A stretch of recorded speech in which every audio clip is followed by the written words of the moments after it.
nay trời đẹp lắm đây, sao không cùng anh dạo quanh Sài Gòn. Vì vụ trên xe qua khắp nẻo đường, ngắm phố phường ta luôn mến thương.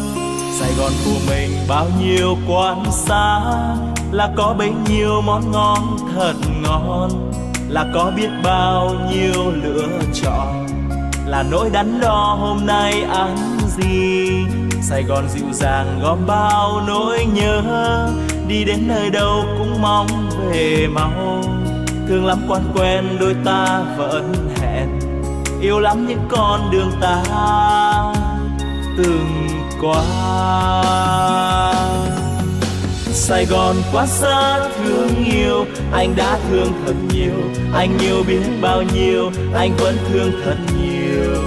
Ôi yêu biết bao nhiêu.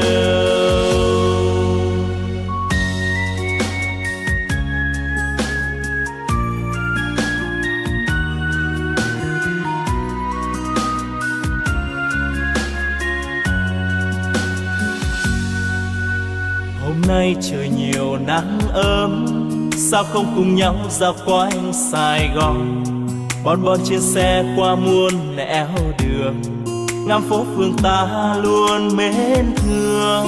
Sài Gòn nhộn nhịp bao nhiêu quán xá, thì có bấy nhiêu món ngon thật ngon, thì có biết bao nhiêu lựa chọn, cùng những đắn đo hôm nay ăn gì. Sài Gòn nồng nàn gom bao nỗi nhớ, đi khắp nơi đâu vẫn mong về mau.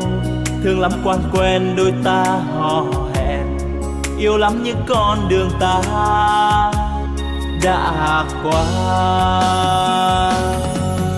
Sài Gòn quá xa thương yêu, anh đã thương thật nhiều, anh yêu biết bao nhiêu, anh vẫn thương thật nhiều. Ôi yêu biết bao nhiêu, anh đã thương thật nhiều, anh yêu biết bao nhiêu, anh vẫn thương thật nhiều.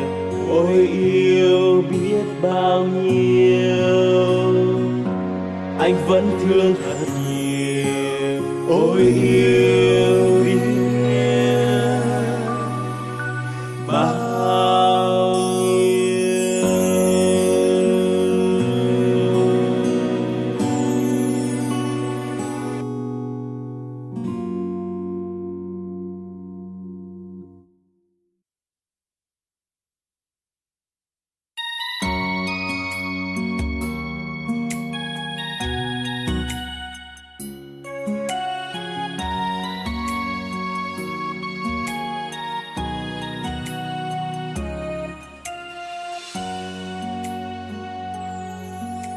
Hôm nay trời đẹp lắm đây, sao không cùng anh dạo quanh Sài Gòn. Vì vụ trên xe qua khắp nẻo đường, ngắm phố phường ta luôn mến